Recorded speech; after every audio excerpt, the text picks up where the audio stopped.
This is the Influencer Entrepreneurs Podcast with Jenny Melrose, teaching influencers and bloggers how to become successful entrepreneurs.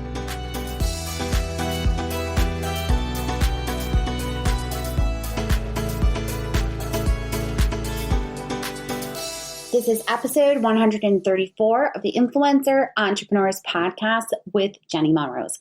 So since you guys got back to me and I heard so many amazing comments on Instagram, you guys tagging me in your stories about how much the on-air coaching call with Betsy Hill had helped you. Now, if you haven't listened to that podcast episode, it is episode 128 if you head back in your archive. But in that episode, it was an actual coaching call that I do for my mastermind students. And through that, we were able to move her business forward, as well as you were able to take some of those techniques away from it about how she was launching a product and how she was putting her whole launch plan together. Well, today I am actually speaking with Nicole Saunders from Saunders Says, as well as Leisure and Leashes. She has a Pinterest marketing business, as well as a actually not lifestyle, but more a dog blog that also has a coordinating podcast. So this is going to be a really interesting episode, an on-air coaching call for you all to listen to. We're going to be talking about the actual marketing your business, how you should go about marketing your business as far as for a podcast as well as a blog. And the interesting part about this, and I point this out in the conversation, actually in the coaching call, I talk about this a little bit, but is that she's coming from a standpoint of having a business that is aimed as a Pinterest agency aimed at bloggers. And rather than sticking to that, where I hear a lot of bloggers say to me, the money to be made is only when you're teaching bloggers, like that's where I need to be. I need to be turning from my blog. She is actually doing the opposite. She is seeing that her blog, the podcast that she is looking to do, is where her passion project is and is where she foresees her future in the online industry. So this is going to be a really, really interesting conversation for you guys to kind of be a fly on the wall during a coaching call to see where direction it kind of takes us. If you are interested in learning more, now, like I said, Nicole is a mastermind client. She is a part of my Scalar mastermind that runs it's a 6-month program. We are accepting applications for the fall. So we are going to actually make sure to link to that in the show notes. You can hop over and fill out an application, tells you a bit more on that page about what the mastermind consists of and how to go, what it'll actually involve as far as when it moves into the fall.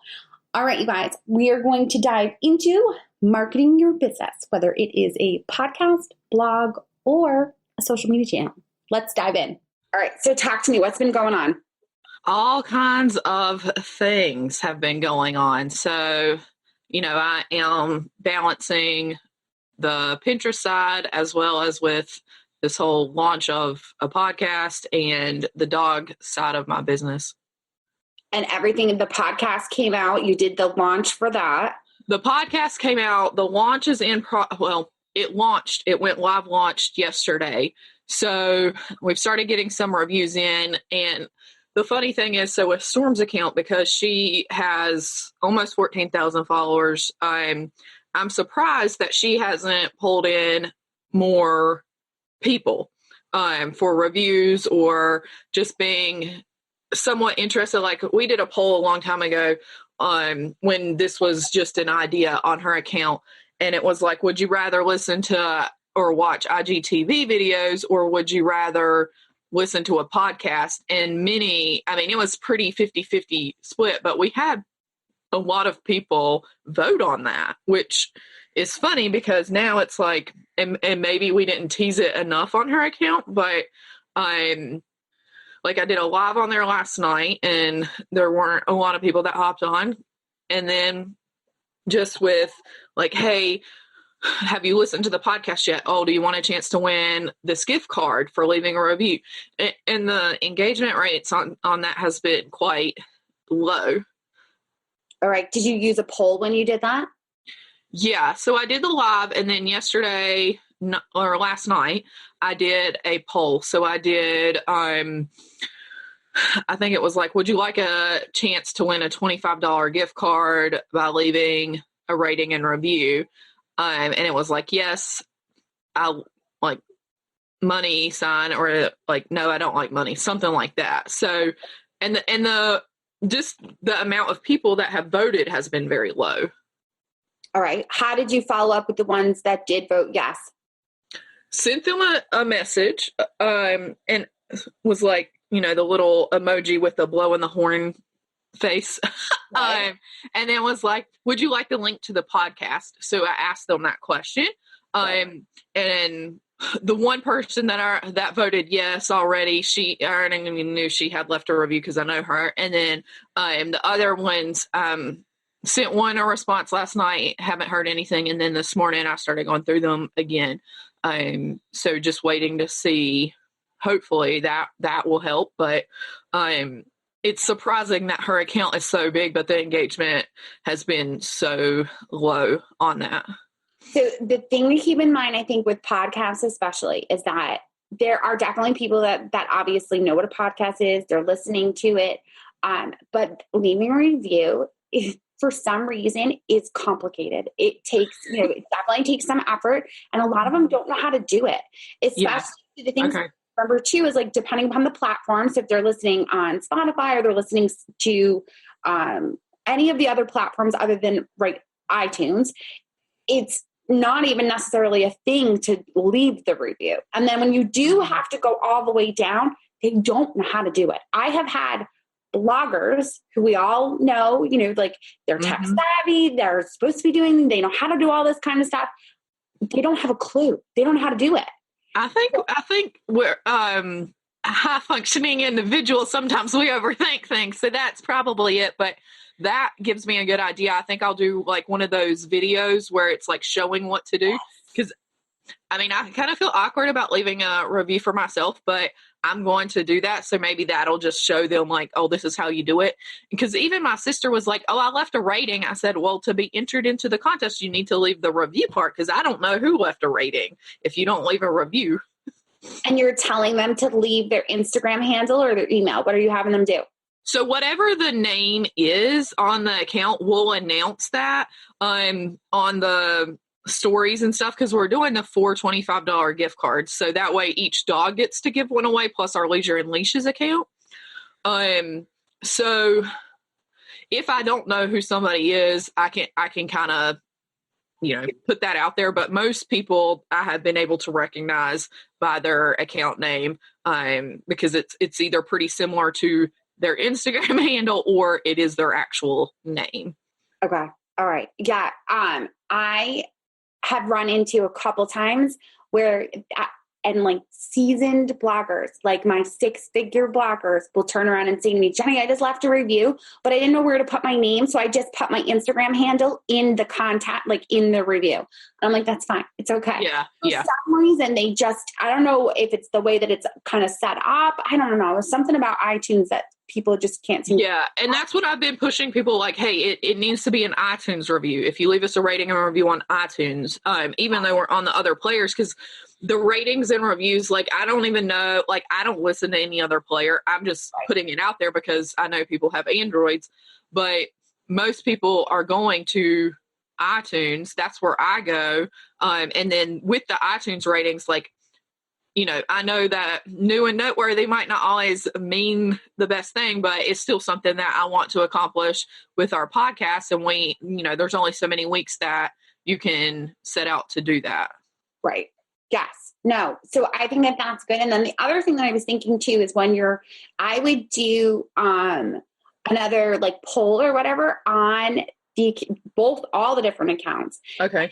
Instead of talking maybe about the review side of things, maybe talking about the podcast. Did you know that we had a podcast come out? Yes or no? And then when they hit no, you can be like, oh, here's the podcast information. We would love it. That's where you can actually continue the conversation in DMs, where you can say to them, we'd love it if you listened. If you, do you have an iPhone or do you have an Android? And then, you can have that discussion back and forth. Oh, we have an Android. Oh, great. No, definitely listen in. Do you listen to podcasts?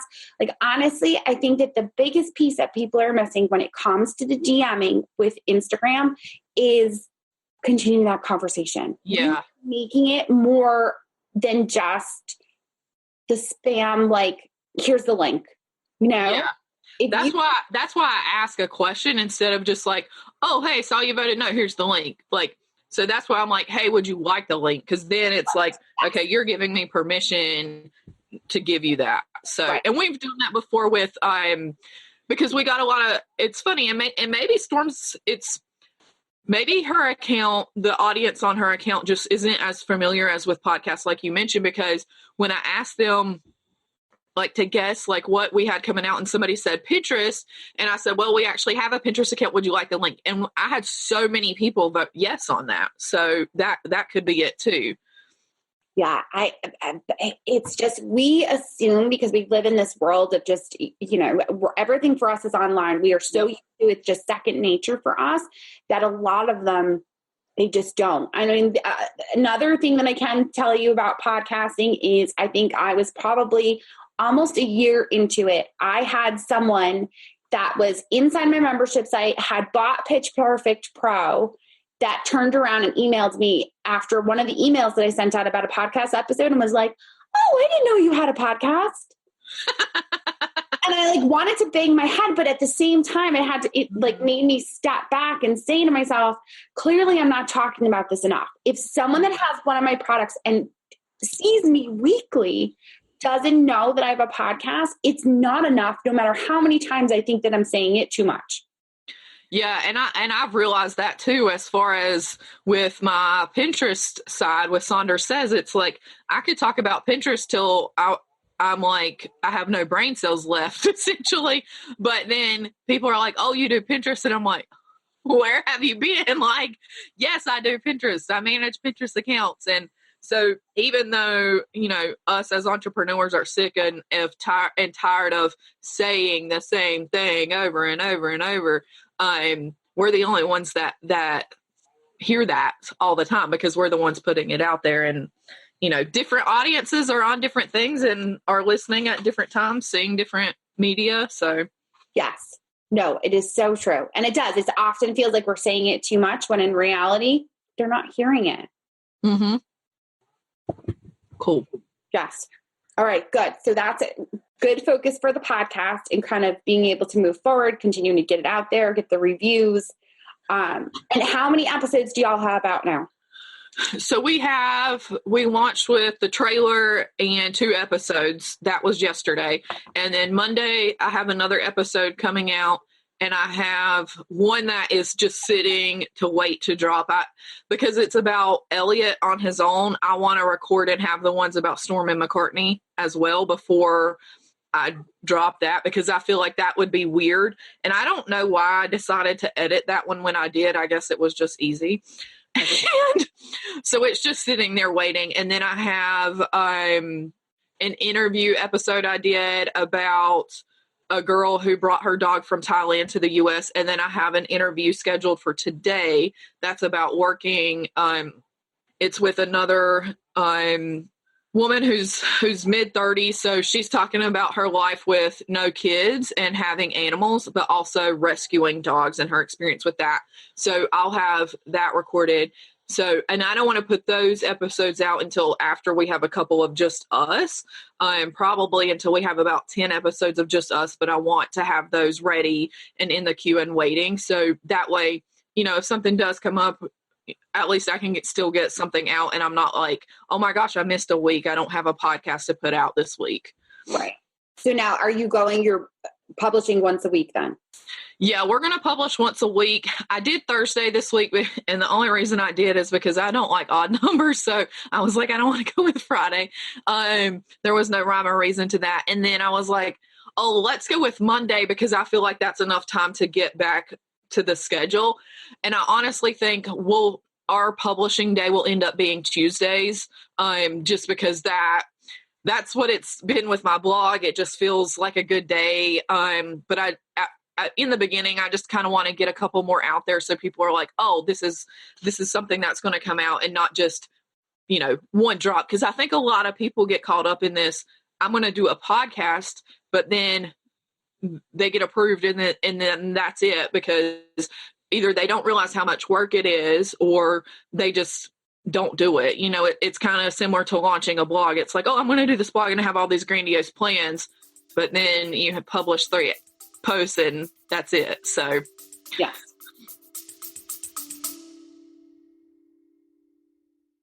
Whether you're a seasoned podcaster or just thinking of starting a podcast, you need to listen to Buzzcast from the folks at Buzzsprout. here we go. Buzzcast covers everything a podcaster should know, from marketing strategies and how to make money from your podcast to the latest and greatest tech and industry insights to keep you on the cutting edge. Follow Buzzcast by clicking the link in the description or go to buzzcast.buzzsprout.com and keep podcasting.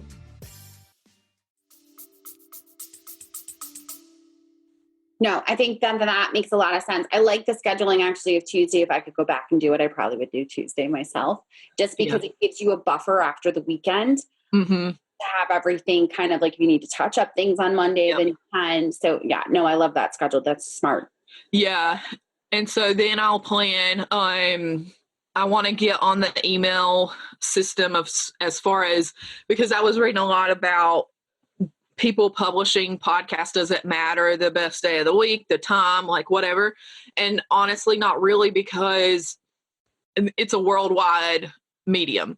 So you just have to pick what time and date works best for you. So I was like, okay, I'll just pick Tuesdays at 8 a.m. or 7. That way, if people are in their car traveling on the East Coast. But with that, I want to focus on the email side, because that article also said, well, they might have, their podcast might have went live on Monday, but they had more listeners on Tuesday and Wednesday because their email went out on Tuesday to remind people of the podcast.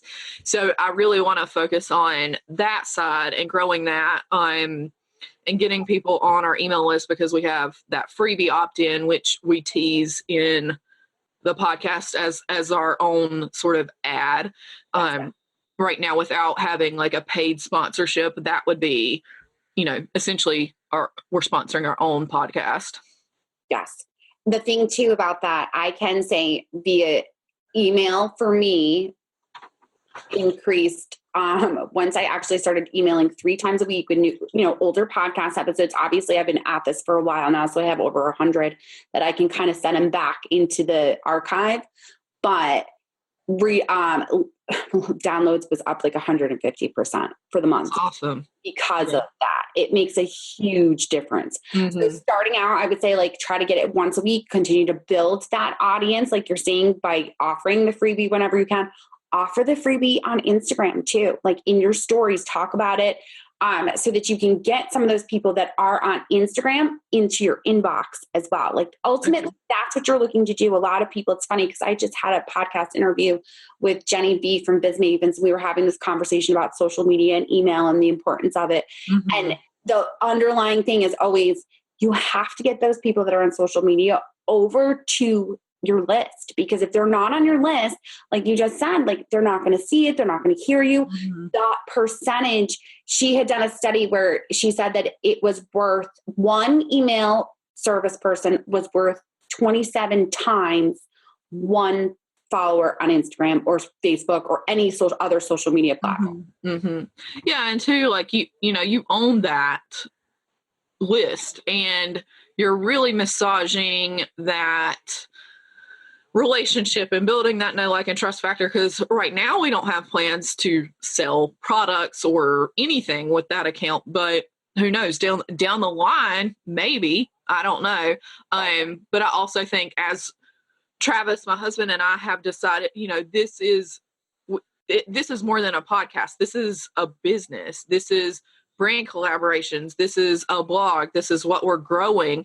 And, so we want to make sure that even from the very beginning, starting with an Instagram account of 0, and an email list of 0. We want it to be very intentionally built and be strategic about how we go about that, because down the line, people who have listened to us, for a year or two, and finally then they're like, oh, yes, I need to buy this t-shirt or this PDF or whatever.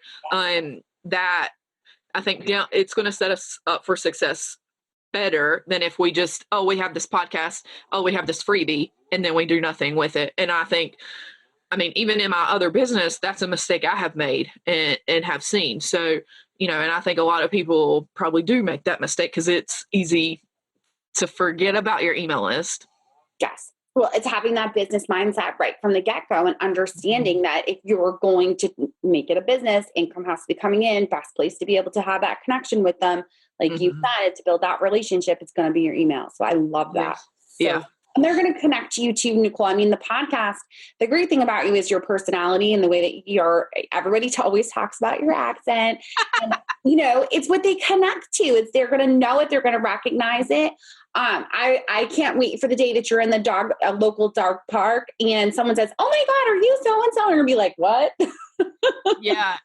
Well, funny thing, we don't go to dog parks, but, it is funny because people will be like, oh, that's Storm. Like, we haven't had a lot of people do that, but it is very funny because they're like, oh, and so when we get on her lives, it's not about us. It's all about Storm. Yes. But yeah, that will certainly be the day. And even in some of the episodes, Travis gives me a hard time.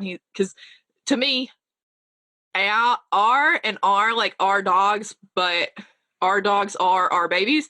Like that for me is the hardest sentence because it sounds like I'm saying the exact same words. So he's like giving me like, this is how you say it. So it's really, it's a funny show. Like we just vibe off of each other, and the people that listen to kind of the previews, they were like just dying laughing because, they only knew me, but then when they see Travis's personality coming in, it's because he's kind of the man behind the scenes in all aspects. And to hear him kind of give me a hard time, I think people really enjoy that. Good. No, it's all about creating that personal connection with them for sure. All right. Yeah. Good. So you're feeling good about the podcast and where it's looking to move. Yes. How was everything else going? It's going good. I sat through my calendar. I know you gave me some advice as far as like blocking days.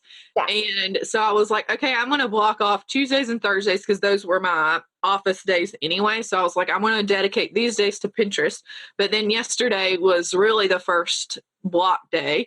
And of course, it's podcast launch day. So today, and I normally don't work on Fridays, but today I'm going to because I have to get some Pinterest stuff done for my clients' accounts because I don't, that side of my business is what sustains and allows me to do this kind of new fun project that is going to grow into the moneymaker. So good. Okay, good. So now at least it's raining out so that you can't be by the pool, so it doesn't feel as bad as it probably would. But okay, good. All right. No, that's excellent. Perfect. Yeah. So blocking days has been helping. And I've had some people reach out as far as, hey, are you taking new clients? And, I'm still talking to them. I haven't decided, necessarily that I'm full yet, but I'm offboarding 3 clients this month. They did the program with my Pinterest Pro students. So they're offboarding this month, and I thought I was going to lose one more, but she's decided to renew. So that's not as bad, but I'm like, okay, I'll see how this goes. And if I can add the right fit client, not just any client, then sure, I will take them and onboard them. And honestly, I couldn't do all of that without my team that I have helping me with my VAs and my account managers and all of that. Yes. Okay. No, that's good. The greatest thing about your business right now is that you built your Pinterest agency with the model of becoming an agency rather than just being you, no problem handing off things, being able to let that grow and them do their thing with you kind of overseeing it, obviously, so that now you can kind of take a look at this passion project and not feel like you're taking a huge leap. I think it's probably less scary to you because you took a leap by leaving corporate America. So it doesn't seem quite as scary right now. So it's exciting more than anything else, I think. Yeah. I don't have any any nerves or anything of that. Like, I'm not scared at all. And I mean, that might just be my personality to it, but at the same time, it's like, well, if I still have, Pinterest is over here and then here's the podcast over here. So, I saw somebody was posting something on Instagram the other day about they were rushing through the things they want to do because then they had to go do the things they have to do because they have a full-time job and they have to use that as their money. And I was like, man, how great is it that I can make sure all the stuff I have to do is taken care of and just check boxes to go spend time to do what I want to do. And not that I don't want to do Pinterest, but right now I'm really jazzed up and excited and just in a vibe where I can just keep creating and pushing out content. And when that is in alignment, like, it's just so great because I'm not struggling to make content or, oh, I need to write today. No, I don't need to do anything. Like, it's just flowing. So it just feels so good. I love it. So, and it's so funny to me to listen to you talk about it because it's normally the opposite is what's happening for most of people that I work with. They're bloggers, right? That are thinking they need to turn into the business side of teaching blogging to be able to make it like their passion project or their moneymaker. And you're doing the opposite. You've you've been able to work with bloggers, been able to build up that agency and then turn into your passion. And I think that that's the point. Like, whatever your passion project is, to be able to get to it. And I think, honestly, the thing is, whatever you do, stick with it. Like, so there's one of my account managers that does Pinterest for clients of mine. She started her blog the same time I started my Saunders Says blog. And now I was all over the place. I didn't know what I was going to do. I didn't really have a niche. It was a lifestyle blog. Well, and as people in your audience hopefully know, lifestyle, you really need to niche down. Lifestyle blogs are great for those people that have huge audiences, which most of us don't. But she started her blog the same time I did. And since January 2019, this year, she's told me she's made between $5,000 and $8,000 on ad revenue per month. You want to know how much I'm making on ad revenue? A big fat zero.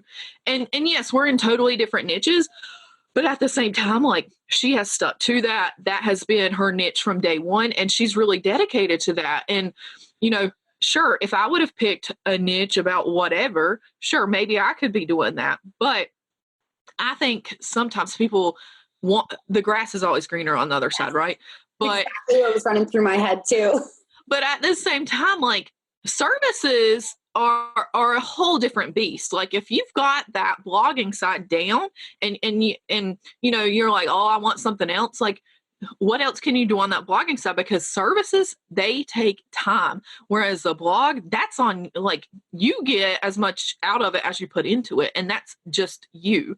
You could have a team, if it's growing and all that good stuff. But I think that's kind of the cool thing is I'm on the other side where it's like, okay, the services, it's running and I can let it do its thing. But now, like, I'm building this whole, what I can't even think of the word, but I'm building this. The way I see it is the whole doggy empire, like that. Yes, my whole empire. I'm building this whole empire from the ground up. And, I'm not thinking, oh, I need to do dog services. Like, no, I'm only focusing on, okay, what content am I doing? How can I get it out there? And then what can I do to get that in front of brands and build my traffic so I can get ad revenue? Like, those are the two things I want to focus on, really three: content, ad revenue, and brand collaborations. Like, other than that, I'm not worried about anything else with that side of the business. No, there's nothing else to worry about because that is infinite growth right there. There is no ceiling with brand collaborations, with ad revenue, with the content that I can put out there. Whereas with clients, yeah, at some point I'm going to tap out, or, I can only hire so many people, or there's new laws with HR and is it a subcontractor or an employee? How do you do the tax? Like, it can be really messy. So yeah, it's kind of fun to have the two dichotomies. Yes. No, and it's giving you that almost not balance, because I hate to use that word because I don't believe in balance, but I just commented on your Instagram post. I said, work-life balance is a myth. What you want is work-life integration. Oh, I like that word, integration. Yeah. I was thinking the word that I was in my head was like an equilibrium, but still, it's still a balance. Integration. I love that. Yes. Because yeah, you can, if you need to take your dogs to work, if you need to take your kids to work, so be it. But you also know that sometimes you're going to have to take that stuff home. And I mean, especially when it's corporate America versus working at home, it's a little bit harder, and you have to be very disciplined. But yeah, the integration is what is going to help. The balance whole thing, like, it's a seesaw. You're either going to be at the very bottom or the very top. So no, absolutely. No, I mean, Nicole, I'm excited for you, because it does. Like, I keep saying it to you, I feel like, but I can see it in your face, how passionate and how excited you are about this project. And that's what matters. Yeah. And it gives me, like, somebody said, so our neighbors, they have these two dogs that our dogs are friends with. And she told me her sister-in-law was like, the only time I ever get to see your dogs is on their Instagram account, but it looks like all they do is go hiking and playing with their dogs. And I was like, yeah, it kind of does look like that. And that's kind of what we do and kind of what we want to do. And then we're creating content to go along with that. Like, it's forcing me to go out and do things like Wednesday. Yep, we're going to go and do a 5-mile hike, and it's going to take us 3 hours to get this done because it's uphill. But we went and did that, and now we can, we have videos, we have pictures, we can do a podcast about it, turn that into a blog post. Like, it allows me to live the life I want to live and not always necessarily be tied to the computer, because Pinterest, I have to have the computer there. Whereas the podcast, I can batch all of that stuff and then drip it out. So yes. Yeah. I love it. So good. Yeah. And I'm just all jazzed up about it for sure. No, that's perfect. All right. Well, there you have it. You can see exactly how my coaching actually occurs. Now, my mastermind clients receive a coaching call during the 6 month that they are part of the program. They receive once a month a 30-minute one-on-one with me, as well as they are also getting, as part of their mastermind, they get 3 group calls per month. So again, if you are interested in joining in on our mastermind, fill out an application. We'll see if you are the right fit. We're going to link to that in the show notes. I hope that you will join me, find out more information. We would love to have you. But I also appreciate you guys so much when you send me a screenshot on Instagram stories, tag me at Jenny_Melrose. You can also tag Nicole Saunders, because she was the on-air coaching. It's at Saunders_says, and tag her in that as well. That would be awesome. We so appreciate that. If you are or have not left a review on iTunes, we so appreciate it when you guys do that. Just make sure that when you do leave a review, leave your Instagram handle so that I can make sure that I thank you. You can do it as your name or even right within the review. That way I can make sure that I get back to you. All right, you guys, I appreciate you all so much. And until next time, I will see you all then.